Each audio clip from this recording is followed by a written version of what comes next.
Sa kabila ng aking pagiging dating masama ay parang di rin ako makapaniwala na magiging ganito ako. Nakakatawa naman na isipin to na ikaw ang dahilan ditong aking pagbabago. Sana'y malaman mo na ang dati nagago para ba naging anghel simula nang ikaw ay makilala ko.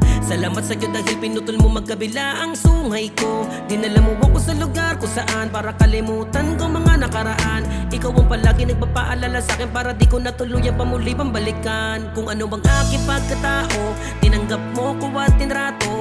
Pinaramdam mo sa'kin ang langit upang kalimutan ng impyerno. Di na ako babalik pa kung ano ako dati. Basta't nandito ka, andito lang ako kahit ano mangyari. Kundi dahil sa iyo, di ako ganito. Pangako ko sa iyo, susuklian ko to. Pagmamahal mo na pinadama mo sa'kin, kaya't hanggang kamatayan ikaw lang ang aking iibig. Ikaw lang